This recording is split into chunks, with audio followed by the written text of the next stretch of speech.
Yes. Okay, let's start. देखिए last class हम लोगों ने देखा था अप टू ट्रैकिया, जिसका वीडियो मैंने तुमको भेजा था, दैट इज ट्रैकिया, यहाँ तक पढ़ चुके थे। नाउ सी, ट्रैकिया के बाद क्या, ट्रैकिया गेट ब्रांच्ड, ट्रैकिया का ब्रांच होगा, ये जो ब्रांच देख रहे हो, this is called, this one primary branch. अब प्राइमरी ब्रोंकस को देखो, इट फर्दर ब्रांच, ये बाद में भी जाके ब्रांच हो रहा है, ठीक है। तो बाद में ब्रांच हो रहा है तो दिस इज सेकेंडरी, ठीक है। सेकेंडरी को भी देखो, फिर फर्दर भी ब्रांचिंग हो रहा है इसका, दिस इज टर्सरी, ठीक है। और टर्सरी ब्रोंकाई जो है, उसमें भी देखोगे बारीक फाइबर्स में ये पूरा फर्दर भी ब्रांच हो रहा है, ठीक है।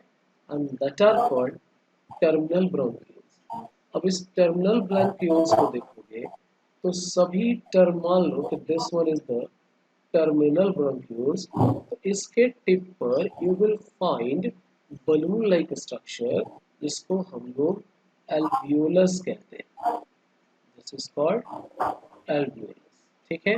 And इसके चारों ओर तुमको क्या मिलेगा, ब्लड कैपिलरीज मिलता है, इट इज हाईली वस्कुलराइज्ड, ठीक है। ब्लड कैपिलरी होना जरूरी है so that there will be exchange of gases. देखिए एल्वियोलस जो है, से दिस, एल्वियोलस जो है ना, it acts as respiratory surface. Alveolus जो है वो रेस्पिरेटरी सरफेस जैसा बर्ताव करता है, रेस्पिरेटरी सरफेस जैसा बिहेव करेगा, ठीक है। यानी जो एक्सचेंज ऑफ गैसेस होना है, वो मान लो कि यहाँ इस जगह पे एल्वियोलस है, तो इसी एल्वियोलस के चारों ओर ब्लड कैपिलरी है, तो there is exchange of gases. अब इसको मान लो थोड़ा सा एक और बड़ा करके देख लो, यहाँ इतना बड़ा एक गोला बना दिया, ये एल्वियोलस को शो कर रहा है, और इसके चारों ओर हमने ब्लड कैपिलरी दिखा दिया, ठीक है। चारों ओर ब्लड कैपिलरी है। Now it act as respiratory surface, oxygen from alveolus goes to blood capillary, carbon dioxide यहाँ है ब्लड कैपिलरी में, that come to the alveolus. तो in this way alveolus act as respiratory surface, ठीक है। आज जो हम लोग शुरू yes. करेंगे वो शुरू करेंगे लंग्स, लंग्स की बात करेंगे। लंग्स होता कहाँ है, where you will find lungs, lungs होता कहाँ है, सी दिस। लास्ट क्लास में बताया था व्हाट इज थोरासिक चैम्बर, बताया था। डायफ्राम से ऊपर का हिस्सा, ये वाला एरिया डायफ्राम का है, डायफ्राम से ऊपर का पार्ट जो होता है गर्दन तक, this one is called thorax. याद आ रहा है, ये लास्ट क्लास में बताया था, इसको थोरेक्स, ठीक है। Yes. तो लंग्स कहाँ है, सी द लंग्स, ये लंग्स है, ये भी लंग्स है, one pair, and it is situated in thoracic chamber, and it is resting on this one. इसको जरा दूसरे कलर के इंक से दिखाएं, इसको मैं वाइट से दिखाता हूँ। यहाँ देखो, यहाँ जो देख रहे हो, this one, this one is diaphragm, ये diaphragm, this one is diaphragm. अगर हम लोग इसका यहाँ यहीं पर नाम लिख दे तो ये हो गया डायफ्राम, ठीक है। दिस इज डायफ्राम, तो इट रेस्ट ऑन डायफ्राम। अब लंग्स देख रहे हो कितने हैं, लंग्स की संख्या कितनी है, लंग्स की संख्या Two. दो है, one is the right lung and other is the left lung. तो एक लेफ्ट लंग है और एक राइट लंग है, you can see this one and this one, ठीक है। Now you can see the lobes, आप लोब देखो, देखो राइट लंग में देखेंगे तो एक, दो एंड तीन, one two and three lobe, right lung has three lobe, ठीक है। ये एनसीईआरटी 10th क्लास में नहीं है, ये थोड़ा जानना चाहिए, ठीक है ना। और अगर इसको देखोगे लेफ्ट लंग को, तो एक लोब यहाँ है और second one is this, two lobe, ठीक है, कोई दिक्कत। अब देखो आगे, Yes. अब लंग्स के चारों ओर there is a layer, lung के चारों ओर एक लेयर होता है जो लंग को प्रोटेक्शन देगा। लंग के चारों ओर एक लेयर है लाइक दिस। हम एक लेयर बना के तुमको दिखाते हैं। यहाँ देखो इस जगह पे, suppose this is the layer, ये लेयर है लंग के चारों, यू कैन सी दिस, ये लेयर है, यहाँ भी देख सकते हो, यू कैन सी दिस, ये व्हाइट से जो मैं ड्रॉ कर रहा हूँ, दिस इज द लेयर, ये पूरा लोग को लेते हुए होगा, दिस इज द लेयर, ठीक है। And this layer is called pleura, इस लेयर को क्या बोलेंगे, प्लीवरा बोलेंगे, this layer is called pleura, इस लेयर को क्या बोलते हैं हम लोग, प्लीवरा बोलते हैं, PLERA, प्लीवरा, रिटेन में प्लीवरा, ठीक है ना, प्लीवरा। अब ये प्लीवरा भी दो लेयर का है, ठीक है, आउटर और इनर। आउटर वाले को पेराइटल प्लीवरा कहना है और इनर वाले को विसरल प्लीवरा कहना है, ठीक है ना। आउटर वाले को क्या बोलेंगे, पेराइटल प्लीवरा, इनर वाले को क्या बोलेंगे, विसरल प्लीवरा, ठीक है। और दोनों प्लीवरा के बीच में अगर मान लिया जाए एक आउटर वाला है और एक पेराइटल है, तो दोनों के बीच में स्पेस है, and this space is filled with pleural fluid, दोनों प्लूरा के बीच में तुमको मिलेगा प्लूरल फ्लूइड, एक प्लूरल फ्लूइड मिलेगा। इसका फंक्शन क्या है, it lubricates lung surface and prevent friction. देखिए लंग्स में मूवमेंट होता रहता है, सांस लेते हैं सांस छोड़ते हैं तो लंग्स फूलता और पिचकता रहता है, ठीक है, तो उसका मूवमेंट है। दिस प्लूरल फ्लूइड करेगा क्या, it lubricate lung surface and prevent friction, right, ये करेगा। यहाँ तक बात समझ में आ गया, बोलो यस। आगे देखिए, now see this, let me erase all ink. अब देखो इस लंग्स को देखो थोड़ा, इसमें एक और चीज आपको दिखा रहे हैं, वो दिखा रहे हैं आपको कार्डियक नॉच। देखो ये कार्डियक नॉच कहाँ है, सी दिस, ये कार्डियक नॉच, दिस होने का कार्डियक, ठीक है। लेफ्ट लंग में देखिएगा, left lung is slightly curve, देख रहे हैं थोड़ा ये कर्व, ठीक है, and this one is cardiac notch, ये कार्डियक नॉच कहलाता है। अब ये कार्डियक नॉच में क्या होगा, it is actually to adjust heart, heart का को एडजस्ट करने के लिए स्पेस है, दिस इज कार्डियक नॉच, ठीक है। सो लेफ्ट लंग में you will find cardiac notch, clear. अब आगे देखिए,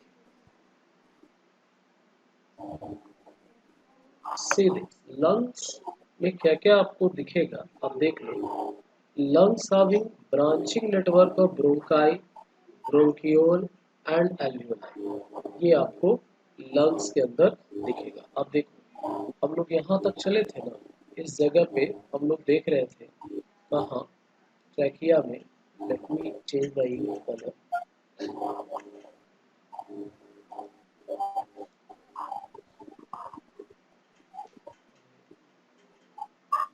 चाहिए, ठीक है। देखो लास्ट डे हम लोगों ने देखा था यहाँ ट्रैकिया, ठीक है। फिर देखिए ट्रैकिया का ब्रांचिंग दिख रहा है, दिख रहा है ब्रांचिंग, और branching is entering inside the lung, ठीक है। तो लंग्स के अंदर क्या मिलेगा, you will find branching network of bronchi plus bronchioles plus alveoli, ठीक है। अब जो एल्वियोली है, एल्वियोली जो है and their duct, alveoli and their duct for respiratory surface, ये जो हमारा एल्वियोली है यहाँ इस जगह पे, इसके चारों ओर ये ब्लड कैपिलरीज होता है, यहाँ देख लो ये है हमारा ब्लड कैपिलरीज, यहाँ देख लो जो कि एल्वियोली के चारों ओर है, ब्लड कैपिलरीज है, ठीक है, जो एल्वियोली के चारों ओर है, समझ गए। तो alveoli and their duct for respiratory और exchange part of the respiratory system. मैंने बताया था तुमको ना, ये एल्वियोलस ही है जहां से ऑक्सीजन का और कार्बन डाइऑक्साइड का एक्सचेंज होगा। ठीक है, तो बेसिकली देखा जाए this alveoli are the structural and functional unit of lungs। Lungs अगर काम कर रहा है तो उसके पीछे का यूनिट यही है, जैसा आप किडनी में देखते हैं ना नेफ्रॉन, वो फिल्ट्रेशन करने के लिए, उसी तरह से लंग्स के अंदर क्योंकि गैसेस एक्सचेंज होना है, तो गैसियस एक्सचेंज कहाँ होगा, दैट अकर्स इन alveoli, ये alveoli में होगा, राइट। तो दिक्कत, चलो अब आगे देखते हैं। अब हम लोग समझेंगे steps of respiration. Steps of respiration अब देखेंगे। स्टेप्स ऑफ रेस्पिरेशन में पहला आता है pulmonary ventilation, means inhalation and exhalation. सांस लिया, सांस छोड़ा, दिस इज पल्मोनरी वेंटिलेशन। अब ठीक है, सांस लिया, सांस छोड़ा, हमारा जो सांस लिया ऑक्सीजन कहाँ है, एल्वियोलस में है। तो सेकेंड स्टेप क्या होगा, diffusion of respiratory gases across alveolar membrane, means सांस लिया है, now the oxygen and carbon dioxide is here, यहाँ ऑक्सीजन है, suppose this one is the blood capillary. अब यहाँ से ब्लड कैपिलरी में डिफ्यूज होना है, अगर ब्लड में कार्बन डाइऑक्साइड है तो this has to diffuse in alveolus, तो डिफ्यूजन ऑफ रेस्पिरेटरी गैसेस होगा across alveolar membrane। Now what will happen, once there is diffusion of oxygen, this oxygen has to reach towards cell, ये cell तक जाना है, तो उसके लिए है गैस ट्रांसपोर्ट। इसका भी तरीका देखेंगे जो 10th लेवल पे है वो देखेंगे, ठीक है ना। Diffusion of respiratory gases between blood and tissue, ये भी देखेंगे कि ठीक है ऑक्सीजन तो ब्लड ले जा रहा है लेकिन ये सेल को कैसे देगा, और now how this cell is going to utilise this oxygen. तो ये स्टेप्स होते हैं रेस्पिरेशन, समझ गए। देखो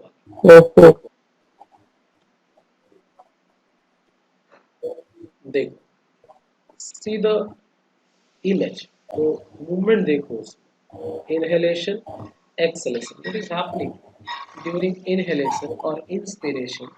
इंस्पिरेशन में क्या हो रहा है, active intake of air into lungs, you can see फेफड़े के अंदर, लंग्स के अंदर हवा जो है खींचा जा रहा है, ठीक है। एक्सपिरेशन जब होगा तो क्या होगा, there is passive expelling of air from the lungs. तो जब एक्सपिरेशन होगा तो लंग्स से, फेफड़े से हवा को बाहर निकाला जाएगा, passive expelling of air from the lungs, ठीक है। So this is inspiration and expiration. अब देखो आगे, now see the mechanism of breathing में सबसे पहले बात करो inspiration, just talk about inspiration, ये इंस्पिरेशन पे बात करें, ठीक है, ध्यान से सुनना। देखिए स्टेप्स आपको समझना है। इंस्पिरेशन का मतलब क्या होता है, इनटेक ऑफ एयर, आप हवा को नाक के जरिए शरीर,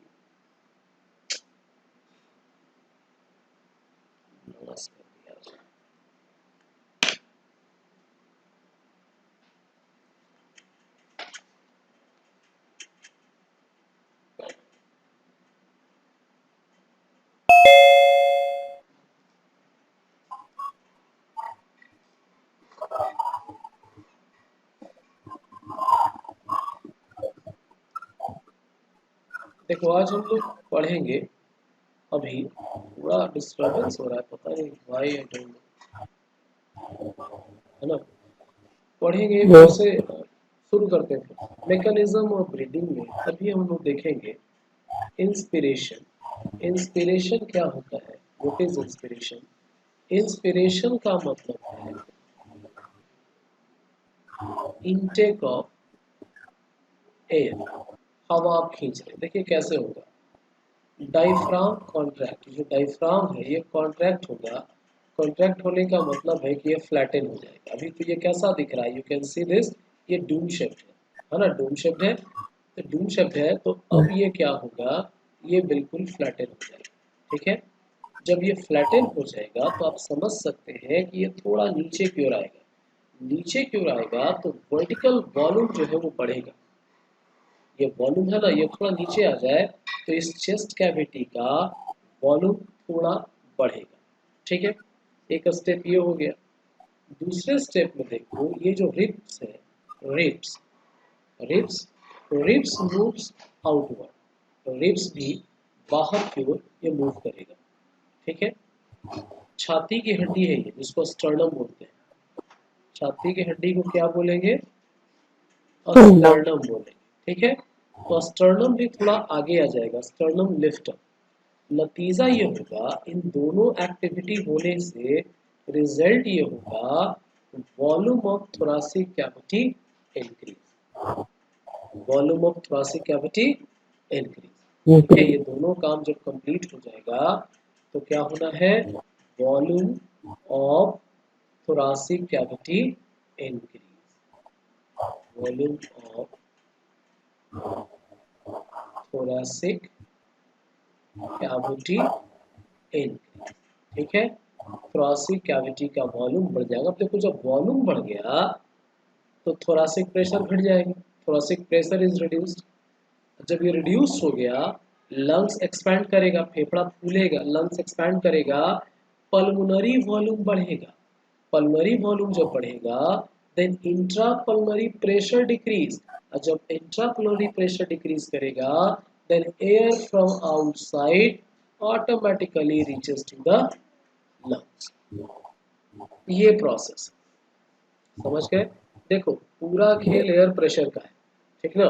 पहला में ये हो रहा था कि डायफ्राम अपना ओरिजिनल शेप इसका है डूम शेप, लेकिन whenever you have to take air from outside, जब बाहर से आपको एयर लेना होता है, तब क्या होगा, डायफ्राम जो है फ्लैटन होगा। फ्लैटन हो गया, फ्लैटन होने का मतलब ये है कि थोड़ा वॉल्यूम बढ़ेगा, वर्टिकल वॉल्यूम, मतलब एंटेरो पॉजिटेरियर एक्सिस के साइड से देखेंगे तो vertical volume increase. External intercostal muscles, जो रिब्स है, रिब्स के बीच में जो मसल्स है, इनको कहा जाता है इंटरकोस्टल मसल्स। ये इसकी वजह से क्या होगा, रिब्स मूव्स आउटवर्ड, रिब्स बाहर की ओर मूव करेगा। स्टर्नम जो छाती की हड्डी है, इट ऑल्सो रेज, ये भी रेज करेगा। नतीजा वॉल्यूम बढ़ेगा, ये भी वॉल्यूम बढ़ गया, ये भी वॉल्यूम बढ़ गया। ठीक है, लेट मी रेज द, ठीक है। अब देखिए, थोरासिक प्रेशर इज रिड्यूस्ड, अब वॉल्यूम बढ़ गया तो प्रेशर घट गया। प्रेशर घटेगा, लंग्स एक्सपैंड, लंग्स एक्सपैंड करेगा, and pulmonary volume increases, and intra pulmonary pressure यानी अंदर का प्रेशर दैट डिक्रीजेस। और जब यहाँ प्रेशर घट गया तो एयर फ्रॉम आउटसाइड यहाँ say that travel very easily into the lungs. So this is the method of inspiration, ये इंस्पिरेशन की पूरी प्रक्रिया है। एग्जाम में आता है ब्रीदिंग मैकेनिज्म समझाने के लिए कि कैसे इंस्पिरेशन होगा, कैसे एक्सपिरेशन होता है। तो इंस्पिरेशन तो आप समझ गए, अब इसका उल्टा कर दोगे, just reverse the whole process, तो एक्सपिरेशन हो जाएगा। देखो आगे, नाउ सी एक्सहेलेशन और एक्सपिरेशन। ठीक है, तो इसमें बस सब उल्टा उल्टा कर देना है ना। Intercostal muscles and diaphragm relax, relax करेगा तो ये अपने ओरिजिनल पोजीशन पे आ गया। थोरेक्स भी अपने ओरिजिनल पोजीशन पे, थोरेक्स का वॉल्यूम भी घट गया, पल्मोनरी वॉल्यूम भी घटेगा, एंड एयर बॉडी से बाहर नाक के जरिए। It is totally mechanical process, it is just reverse to the inspiration. Inspiration का ठीक उल्टा उल्टा ये होगा। ठीक है, इंस्पिरेशन में क्या देख रहे थे, इंस्पिरेशन के समय रिब्स बाहर जा रहा था, अब एक्सपिरेशन में they all are coming back, है ना। डायफ्राम जहाँ फ्लैटेंड हो गया था, they are coming back. Thoracic volume जो है बढ़ गया था, वो डिक्रीज हो गया। पल्मोनरी वॉल्यूम भी बढ़ा था इंस्पिरेशन में, एक्सपिरेशन जब होगा तो डिक्रीज होगा।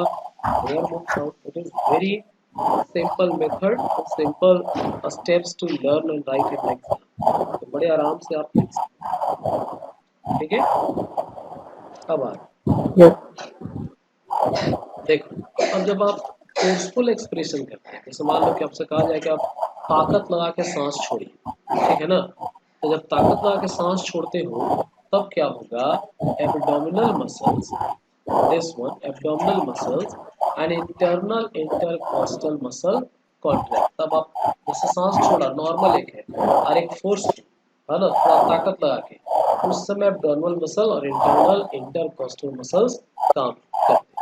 ठीक है, now see this respiratory cycle. Respiratory cycle का मतलब है an inspiration plus an expiration. एक बार इंस्पिरेशन हुआ, एक बार एक्सपिरेशन हुआ, दिस इज रेस्पिरेटरी साइकिल। ठीक है, नॉर्मल रेस्पिरेटरी रेट कितना होता है, अगर काउंट करोगे तो 12 to 16 टाइम्स पर मिनट, मतलब एक मिनट में 12 से 16 बार आप ऐसा करते हैं। ठीक है, अब रेस्पिरेशन का रेट मेजर करना है, कैसे करोगे, see this device, this is spirometer.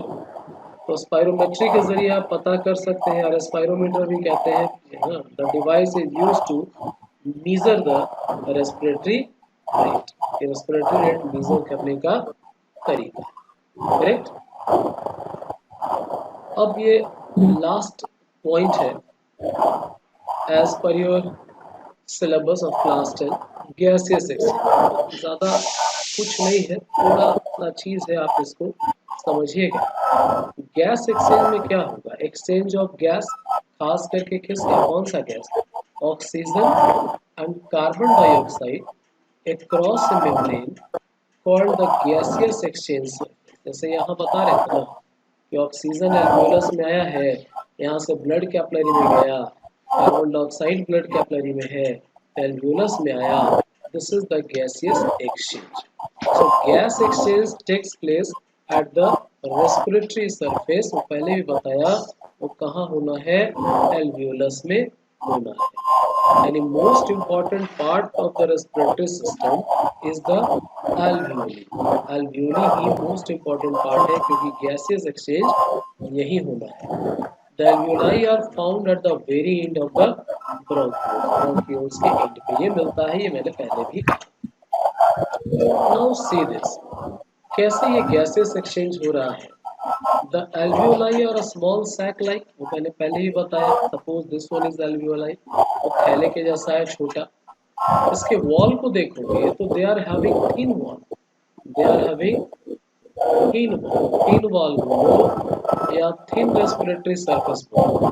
Thin respiratory surface होने से फायदा ये है, आसानी से डिफ्यूजन होगा, राइट। एल्वियोली में तो आप हमेशा सांस लेते रहते हो, तो आप हमेशा इसमें हवा है, ठीक है, oxygen rich air is always here.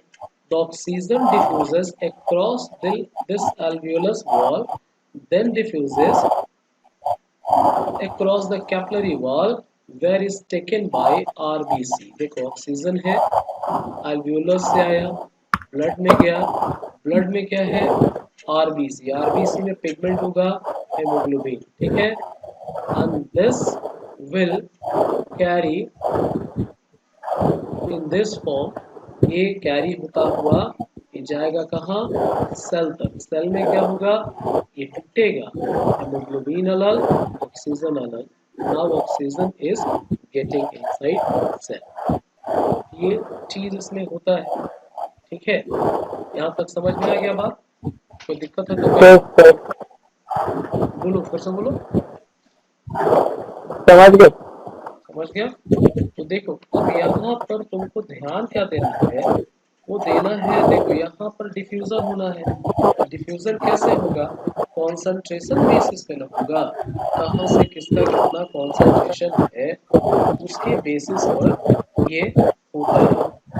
मेरी बात समझ में आया, yes, कॉन्सेंट्रेशन पर डिफ्यूजन होने के लिए क्या होना चाहिए, यहाँ हाई हाई कॉन्सेंट्रेशन किलो, होना चाहिए, और यहाँ कैसा होना चाहिए, लो कॉन्सेंट्रेशन होना चाहिए, तभी ना डिफ्यूजन होगा। बोलो हाँ या ना, yes, डिफ्यूजन तभी होगा, ठीक है, तो ये होना चाहिए। सिमिलरली व्हेन, अगर आप देखोगे कि when this cell use carbon dioxide, sorry use oxygen, it gives carbon dioxide.